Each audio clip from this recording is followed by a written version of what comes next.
Back for a double shot. What's up, weirdos? What's going on, guys? All right, so are we having a bit of an afternoon dump on Bitcoin? Interesting. We'll find out, guys. We'll find out. All right, let's get into it a little bit. So let's see what's going on out there. How you guys feeling? Monday, baby. Start to a new week. I will be doing some DCAing this afternoon. Like I said earlier today, we're back for our second live stream of the day. Double shot for you guys. So we have fallen below this blue line here, which is $119,965. That is the highest daily close for Bitcoin so far.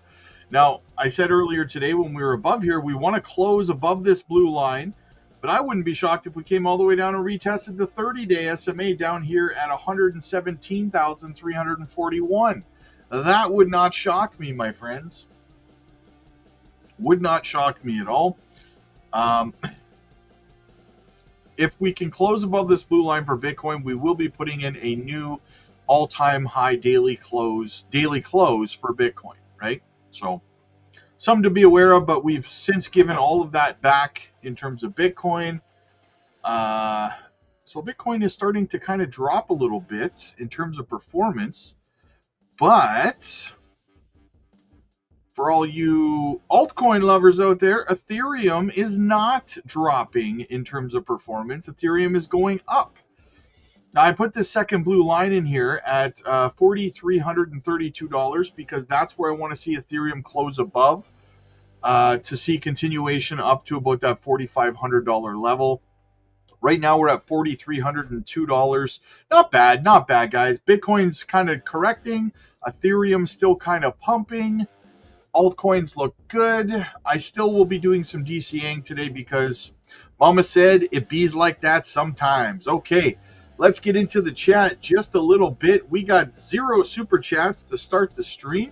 So, William, what's going on, buddy? I see you, my dude. I see you. Another locals in the house. Happy DCA Monday, Rob, and Patreon family. Spuds, what's up, buddy? What's up, everyone? Again. A guy, what's up, man? Happy Sneaky Monday, one day closer to that 7-digit portfolio, baby. Let's get it. Guys, make sure you hit the like and subscribe on the way in. It's absolutely free. We got 194 people watching. We have 29 likes. Let's get to 100 likes, guys. Let's push it up. Let's get it done. Beebs, my dude, what's going on, buddy? A guy also says also, don't forget to hit the like button and subscribe for top tier content.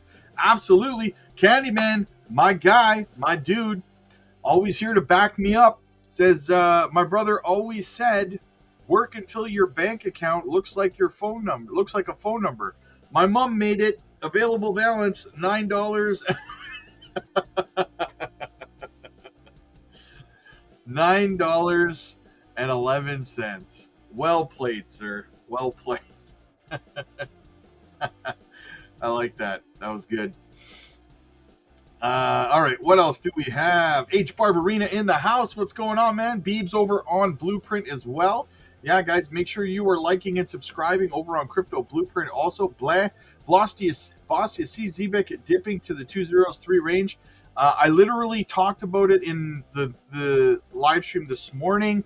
And I also put out a short today. Check it out on my channel. I put out a short giving you the next 2 drop points on ZBEC, where I think it will drop to, right? The next 2 DCA opportunities. So go to the shorts on my YouTube channel and watch that short, okay? It will answer your question entirely. Who dumped the market? I can smell it from here. Jake the Snake in the house. What's up, buddy?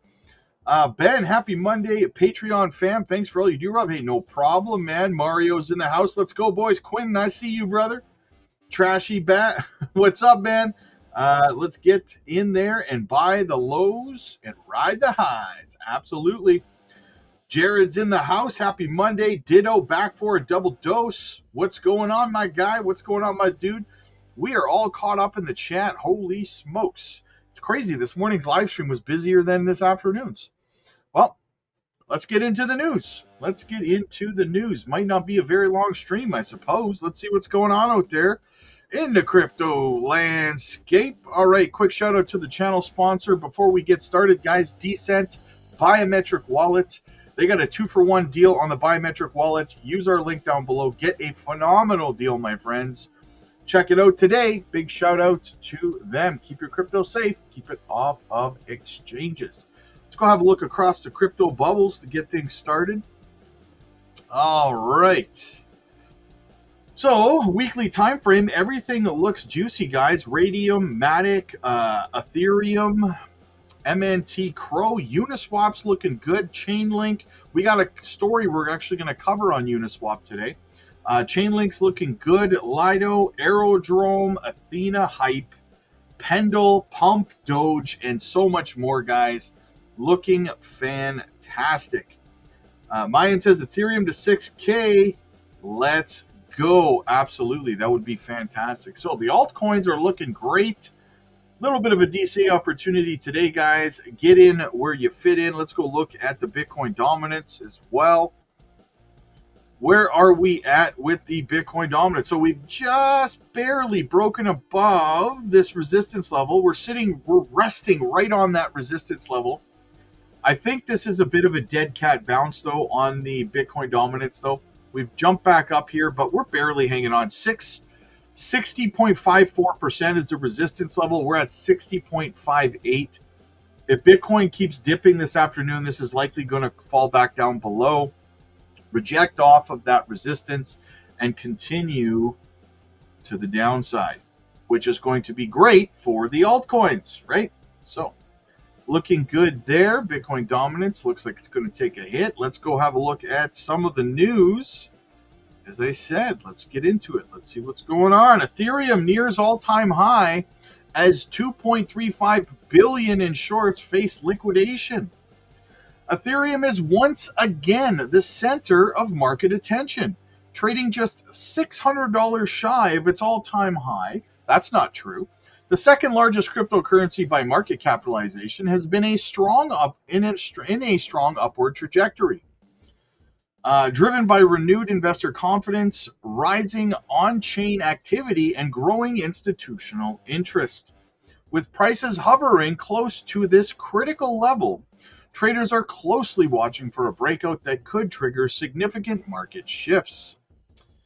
According to market data, approximately $2.35 billion worth of shorts positions could be wiped out if Ethereum breaks its current resistance and sets new record highs. Local high, not all-time high. Such a short squeeze could amplify buying pressure, potentially accelerating Ethereum's climb towards $5,000. Historically, large-scale liquidations in the crypto market have led to sharp price movements as traders scramble to close positions and momentum buyers enter the scene. As per Coin Bureau, he says the $2.35 billion reason to watch Ethereum. ETH is just $600 away. It is not $600 away from its all-time high. Its all-time high is about $4,800. Its local high it's close to, not its all-time high. There's a difference, right? Break it, and 2.35 billion in shorts could get wiped out. Is this the run to 5K? Could this be the road to 5K? If Ethereum manages to sustain a breakout above its all-time high, its local high, not its all-time high, many analysts believe the $5,000 milestone could be within reach. Factors such as continued growth in decentralized finance, Ethereum's role in NFT transactions, and the broader recovery of the crypto market are contributing to this optimistic outlook. However, as with all crypto rallies, volatility remains a constant risk. Traders are advised to monitor key resistance levels, market sentiment, and potential macroeconomic influences that could impact price direction. I would not recommend using leverage trading in any direction at this moment in time, my friends. It is not going to be all right if you do. Alex, all I can say is that that I've only been mildly obsessed since XCN. I've listened to a lot of people, and Rob's been right. Should have DCA'd earlier. There you go, brother. You're here now, and that's all that matters, my friend. Gamma Goddess, there she is, the one and only. Thank you, Rob, for all your guidance. You're appreciated. Let's get this money, fam. Absolutely. Let's get it going. Let's get it started. Let's jump over to Squawk Box. Let's see what's the latest over there. All right, what do we have? We could have the traditional October drawdown this year, says Stefan Samir. So here's the thing, guys. There's a reason, if you're new to crypto, October is often referred to as Wrecktober, okay? Because people get wrecked, okay? Quick question. I do hold a big bag of DGB of compared how it has not hit all-time high like XRP, XLM. Do you believe assets like these go past? Yeah, I do think it can. Just patience is the key. You have to understand that XLM and XRP are blue chips, right? They're high caps. So those projects are going to move before the smaller cap projects start moving, Lewis. So just be patient, man. You should be fine. Why no more daily Zoom calls? There is daily Zoom calls, my friend, every single day. I just don't do them on Fridays and Saturdays. Our crypto mom Ramona hosts the open mics on Fridays and Saturdays, and so I'm basically not on weekends because I need my rest, right? But outside of that, we got one coming today. So, Beebs, Rob, with a likely rate cut in September, are you expecting a greet? Yes, I am. I know it's out of the normal, but yes, I am. Followed by Wrecktober. My guy Andy, what's up, buddy? Total cryptocurrency market cap reaches new all-time high, 4.1 trillion. Let's go, baby. Absolutely, brother. Jack stacked and fanny packed. Let's get it. Hook up my Zebek and cookie bags. Just grew a couple of sizes today. They're fat and happy, waiting for the ride to the moon. Fat and happy, just like me. Absolutely. Roberto needs his beauty sleep too.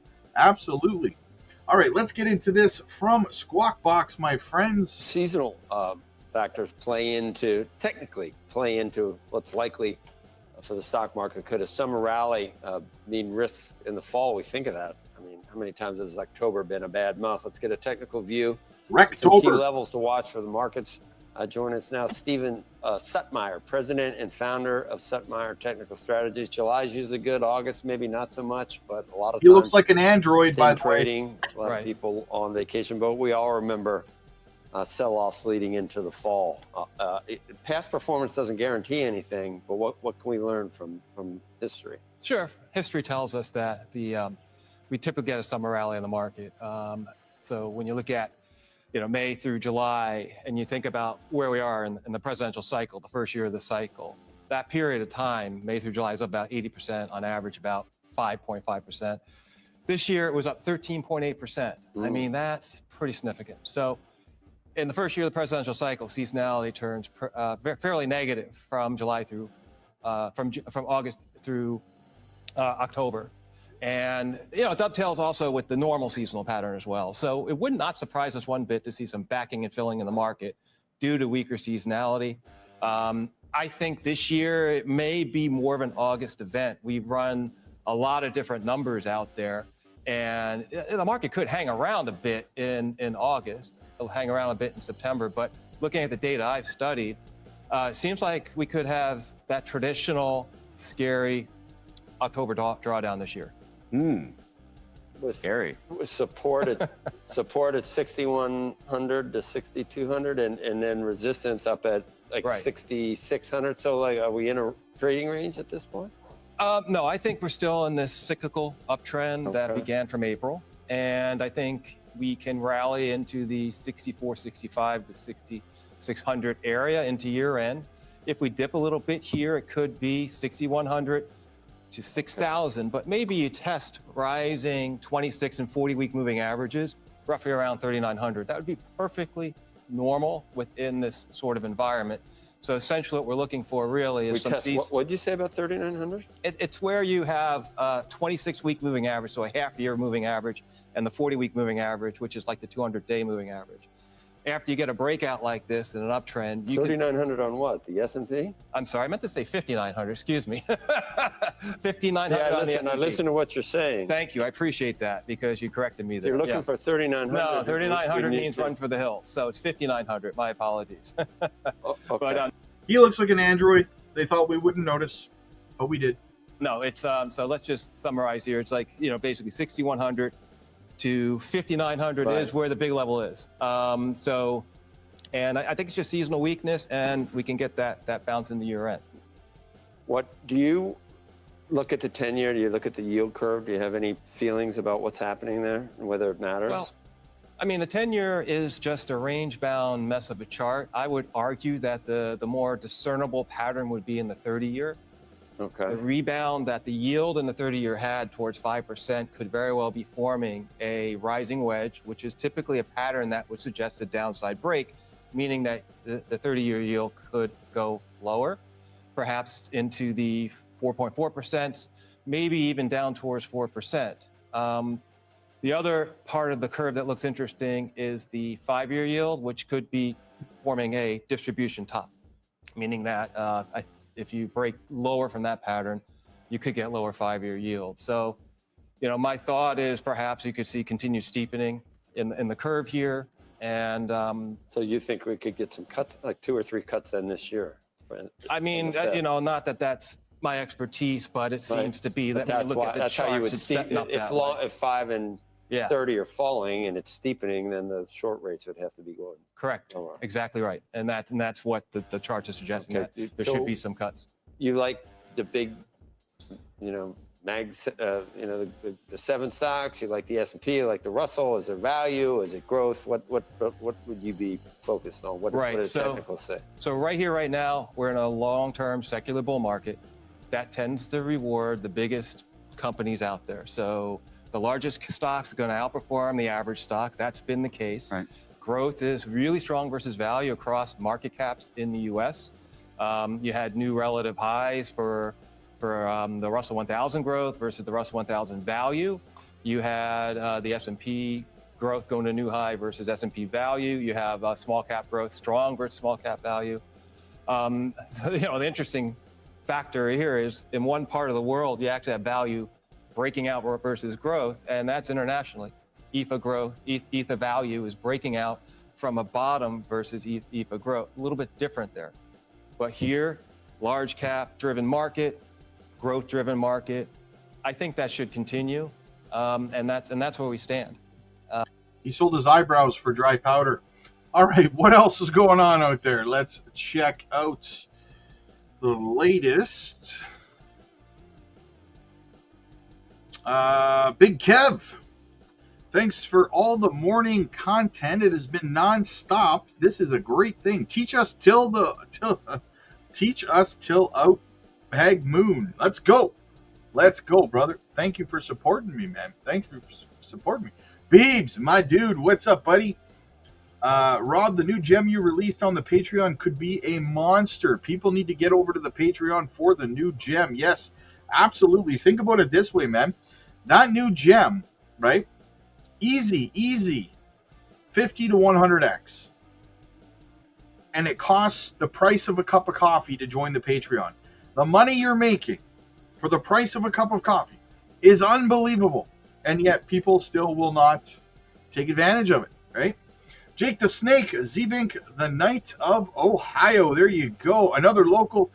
With your experienced hat on, will memes like Turbo or Toshi pop earlier than gaming projects? Probably. Meme coins are a hard thing to predict, man, when meme coins are going to pop off. They're really just a community sentiment-driven asset class, right? So whenever the general crypto population feels like buying meme coins, they'll start pumping, right? Carr. Rob, how are you, sir? What are your thoughts on Litecoin? Where do you think the price will go? I don't know where the price will go on Litecoin. I'm not a fan of it. However, what I would say is, I shouldn't say I'm not a fan of it. I don't dislike Litecoin. I just don't hold any of it, I suppose. But I think that a couple of things. Litecoin is going to do very, very well. And there's two reasons for that. One, it has a monster community behind it. And two, they will have a spot ETF probably next year. There is a Litecoin spot ETF application in.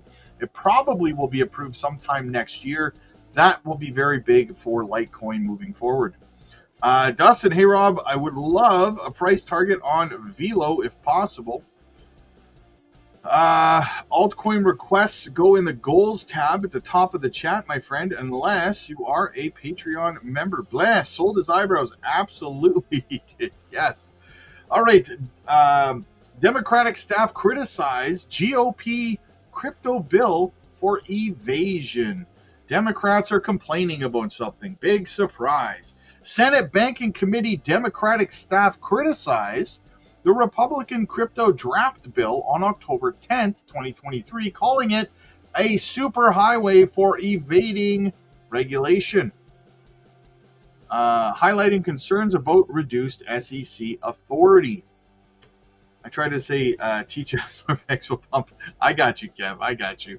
The critique signals potential market confusion and legislative gridlock affecting Bitcoin and Ethereum regulation amid ongoing stakeholder consultations and absent clear fiscal impact data. The Senate Banking Committee Democratic staff criticized the GOP for the digital asset market structure, labeling it a superhighway for avoiding oversight. The memo highlights expanded exemptions and self-certification concerns. This stems from concerns about regulatory gaps. In response, Chair Tim Scott and GOP members advanced the draft titled the Responsible Fiscal Innovation Act of 2025. The draft intends to reshape the digital asset market framework involving federal regulations like the SEC, like the SEC and CFTC. So, quote, yesterday, building on the success of the Genius Act, as well as the Clarity Act that passed the House of Representatives, Chairman Scott and his colleagues introduced an initial discussion draft of digital asset market structure legislation covering issues under the Banking Committee's jurisdiction. Immediate effects of this bill involve clarifying the SEC and CFTC roles. Market participants could face changes in compliance and oversight obligations. The Democratic memo sees potential weakening in sector regulations. Meanwhile, the GOP draft suggests easing certain requirements. Financial implications may arise from the legislative efforts, with potential shifts in compliance costs for digital asset firms. Politically, the debate underscores policy divisions in Congress. It presents a landscape where leadership struggles over fintech regulations persists.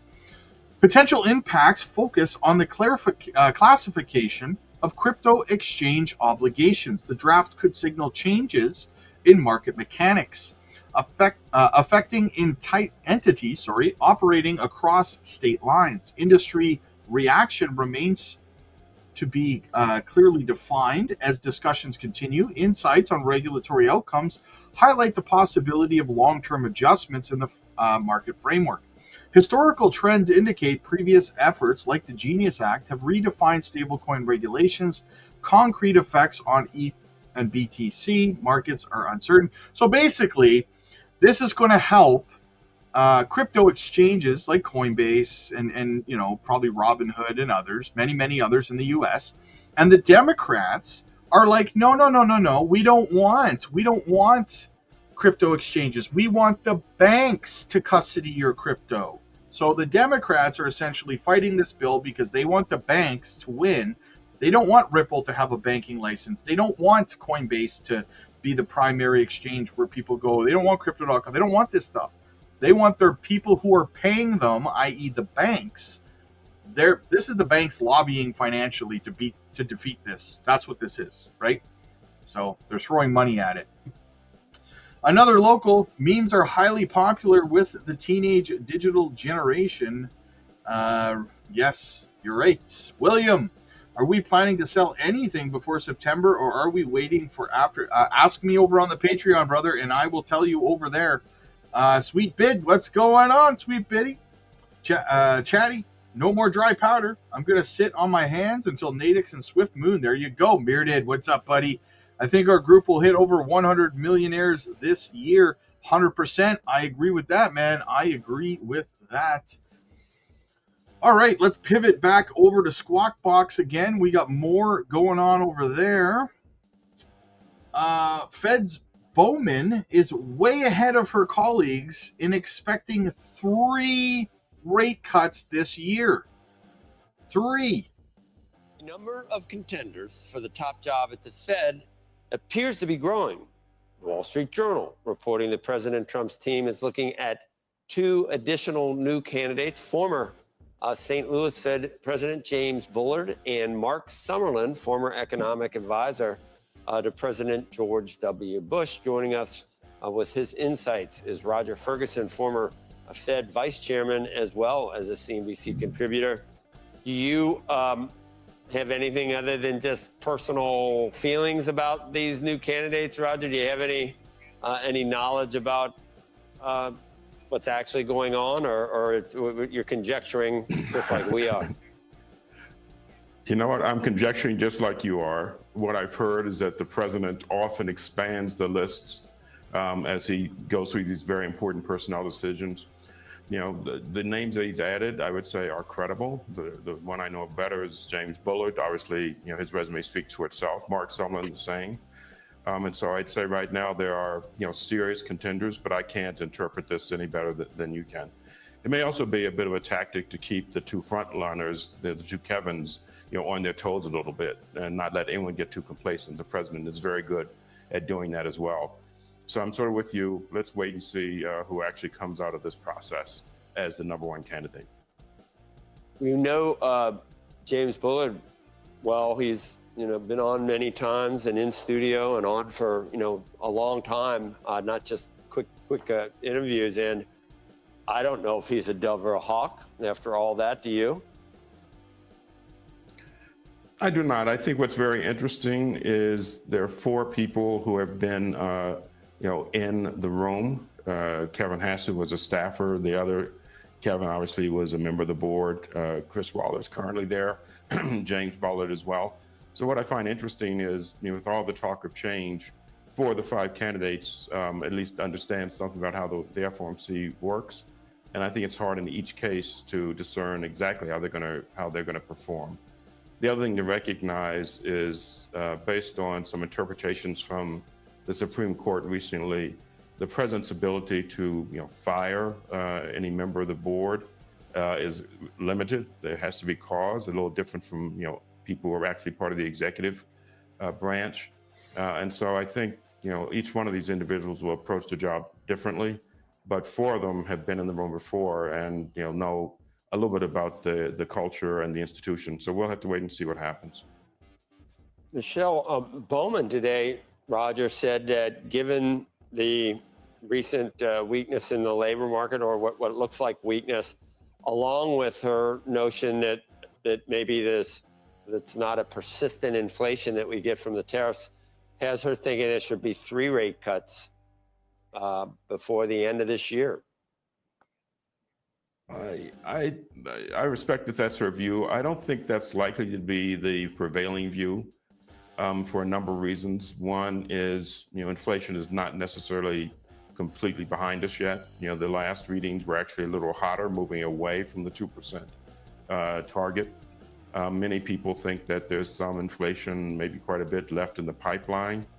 You know, when I do surveys of CEOs, you know, they are trying to figure out how to offset these price increases with productivity.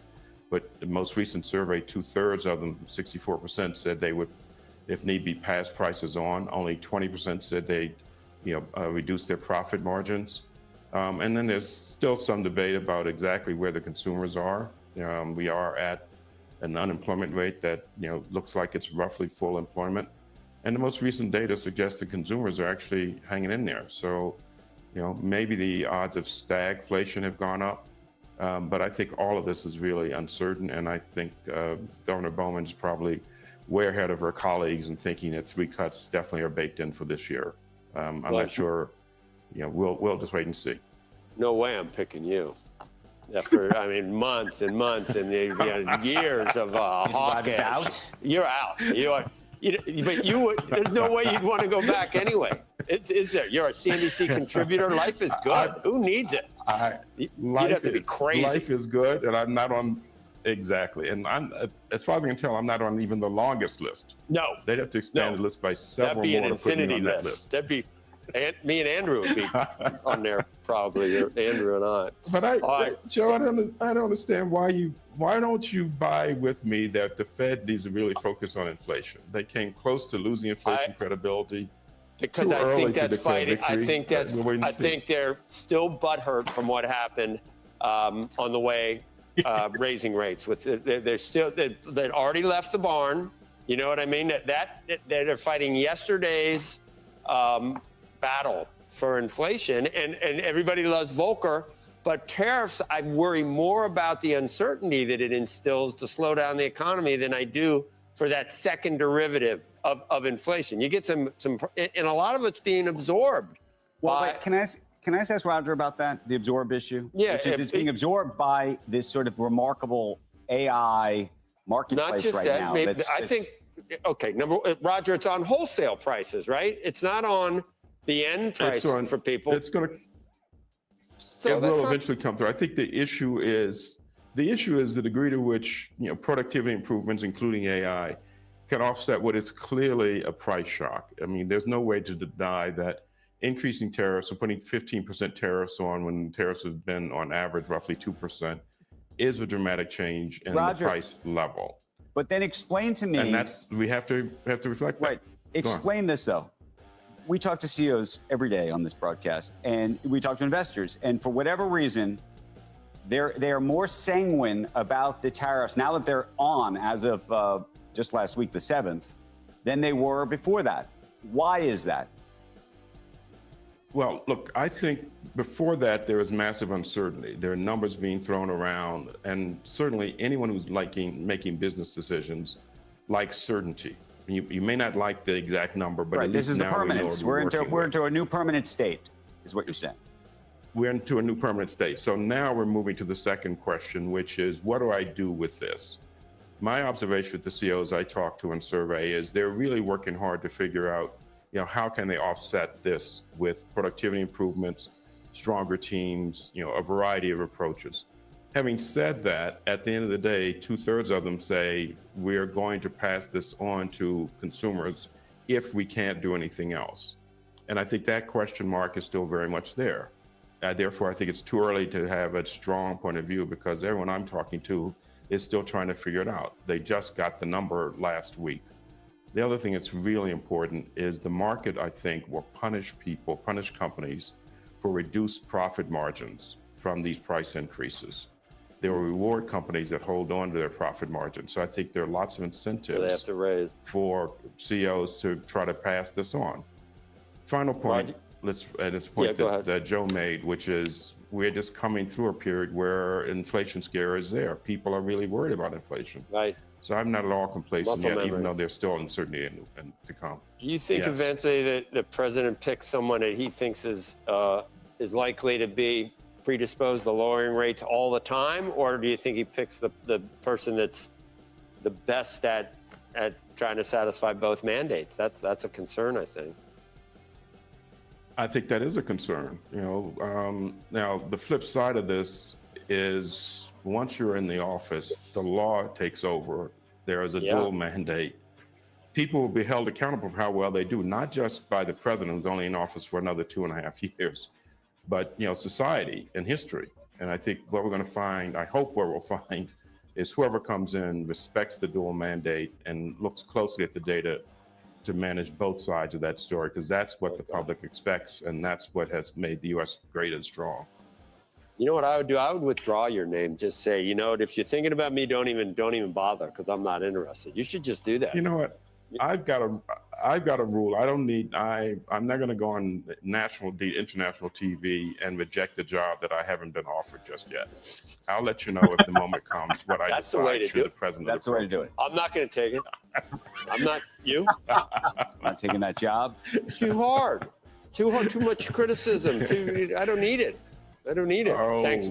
you know what? If you take the job, you have to have broad shoulders and do what's right. Roger knows this is more fun, though. He does know that. Yeah, much better. I could see 2 rate cuts this year, but 3 I think is a bridge too far, in my opinion. Guys, make sure you hit in a like. We got 356 people watching. We only have 92 likes. Let's get the likes up over 100, my friends. I am Jasmine. We're all Jasmine. Sending love from Crypto Blueprint. Thank you so much. Jet, he said butthurt. Yeah. Paul, good to see you, buddy. Good to see you.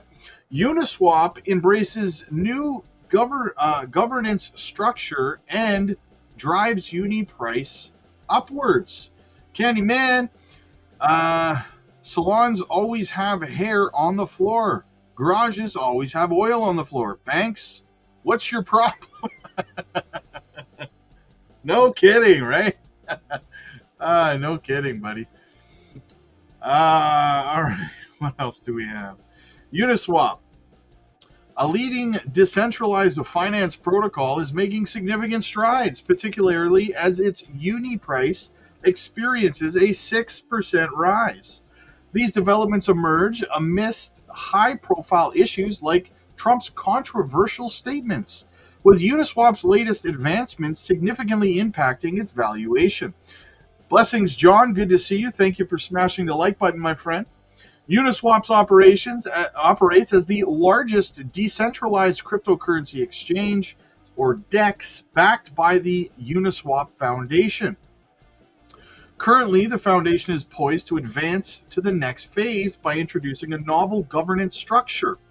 A non-profit association under the DUNA framework is proposing a new legal entity, DUNI. This structure is designed to address governance, service provider maintenance, regulatory and tax compliance responsibilities. The aim is to equip the protocol with the necessary legal framework to fulfill these obligations effectively. The sum of $16.5 million in Unicoin will be allocated to this structure, providing financial support for past tax obligations and legal defense budget. Moreover, Uniswap, through Uni, intends to allocate a significant portion of LP fees to the DAO treasury as protocol fees come into effect. In the words of Brian Nistler, the General Counsel of Uniswap Foundation, the new legal framework will significantly enhance DUNA's capabilities in participation and transaction domains. This move paves the way to for fee amendment voting and formalizes Uniswap's governance, thus protecting those involved in the collective decision-making process. The facilitation of protocol fees combined with legal resolution of Uniswap's regulatory gaps without a centralized authority underpins the recent surge in Unicoin's value. The DAO's tangible implementation of further justifies this price increase.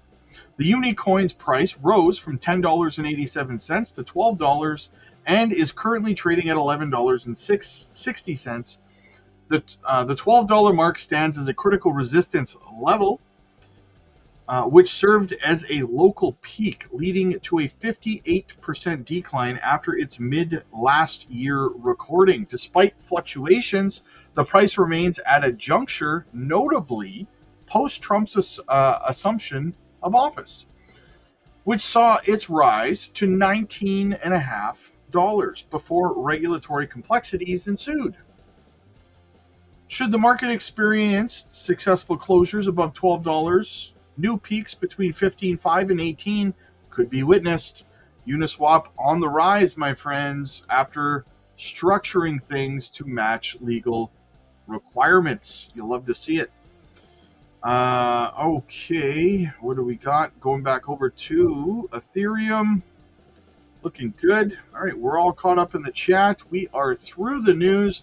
My friends, that is how the cookie crumbles.